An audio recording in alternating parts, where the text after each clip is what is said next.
आप इस घोषणा पत्र को पढ़ेंगे उसमें हमने बहुत चीज़ों की व्यवस्था की है, जिसमें आपको सारी चीज़ भ्रष्टाचार मुक्त पारदर्शी प्रशासन हम देंगे। जो नौकरियों में जो है धांधली थी, पर्चे लीक हो रहे थे, उन सब की व्यवस्था के लिए कड़ाई से व्यवस्था की। खेती और बागवानी के लिए आयोग बनेगा और उस आयोग से तय होगी कीमतें। डेयरी विकास, पशुपालन, मत्स्य पालन तीनों को बढ़ाया जाएगा।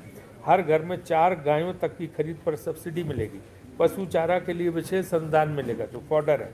नई पर्यटन नीति हमने बनाई है, स्मार्ट विलेज की नीति, और टैक्सी सेवा पर्यटन का अभिन्न अंग है। टैक्सी वालों को हम बहुत राहत देने वाले हैं। यहाँ टैक्सी सर्विस यूनियन जो है उनसे, क्योंकि हमने जो घोषणा पत्र तैयार किया है इस सब की सलाह लेके किया है, तमाम वर्गों की सलाह लेने के बाद इसको तय किया है। तो उसमें उन सबके लिए सुविधाएं हमने दी हैं। टैक्सी परमिट की अवधि 10 की जगह 15 साल की जाएगी। अभी 10 साल में टैक्सी को रिटायर कर देते, हम उसको 15 साल करने जा रहे हैं।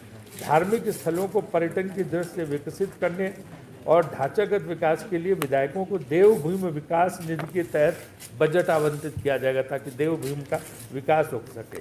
5000 किलोमीटर हम नई सड़कें बनाएंगे। जो प्री कोविड HRTC रूट थे तो तत्काल प्रभाव से शुरू किए जाएंगे, क्योंकि उनको बंद कर दिया गया था कोविड के नाम पर, उनको रूट को शुरू नहीं किया। रेलवे परिवहन, भानुपल्ली बिलासपुर रेल परियोजना को जल्द से जल्द पूरा कराने के लिए प्रयास किए जाएंगे। Baddi Chandigarh fast rail corridor को यथाशीघ्र पूरा करवाने का प्रयास किया जाएगा। पठानकोट, जोगिंदरनगर और कालका शिमला रेल लाइनों को सुधार कर ट्रेनों की संख्या बढ़ाने का प्रयास हम कराएंगे। इसमें राज्य सरकार पूरी सहयोग देगी, केंद्र सरकार अगर इस प्रयास को करने की कोशिश करती, क्योंकि अभी तो जमीन में नहीं मिलती। जो वादे उन्होंने रेल लाइन के किए थे वो नहीं पूरे हुए, और झूठा जो दे दिया प्रधानमंत्री तक बोल गए, गलत बोल गए बेचारे, और गृह मंत्री भी वहाँ तक रेल लाइन बन गई, क्योंकि रेल लाइन वो बनी नहीं जहाँ तक उनकी घोषणा थी।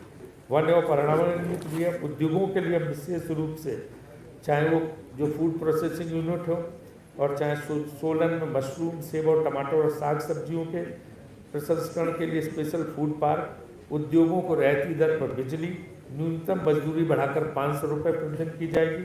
फल और सब्जियों को बाजार तक सुचारू रूप से पहुंचाकर vegetable and horticulture marketing federation का गठन किया जाएगा।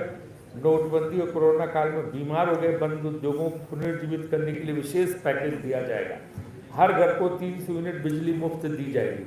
यूनिट का हिसाब इस तरह से रखा जाएगा कि ज़्यादा खपत करने वालों को भी इस छूट का लाभ मिल सके। इससे गरीब और मध्यम वर्गीय परिवारों को प्रतिमाह कुछ बचत हो सकेगी, जिससे वो महंगाई से लड़ सकेंगे। विद्युत परियोजना से प्रभावित परिवारों को रोजगार सुनिश्चित किया जाएगा। नई विद्युत परियोजनाओं में प्रभावित परिवार के कम से कम एक सदस्य को रोजगार की 100% गारंटी दी जाएगी।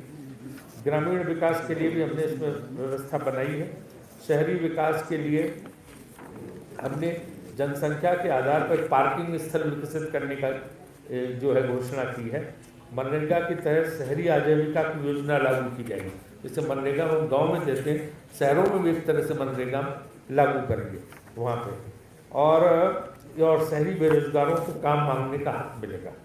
सभी नगर निगमों में 3 बड़े पार्क विकसित किए जाएंगे, जिसमें जॉगिंग ट्रैक और आउटडोर जिम उपकरण शामिल होंगे, ताकि यूथ यहाँ का स्वस्थ रह सके। और प्रदेश के कठिन एवं दुर्गम स्थानों पर मोबाइल वैन पर राशन दुकान की योजना चलाई जाएगी। राशन दुकानों के लिए 1 टाइम लाइसेंस की व्यवस्था की जाएगी। राशन डिपो धारकों का मासिक मानदेय बढ़ाकर 20,000 रुपये किया जाएगा। और जो खनन माफिया भाजपा सरकार में चल रहा है, इस खनन माफिया को खत्म करने के लिए पूरी तरह से कड़े कदम उठाए जाएंगे।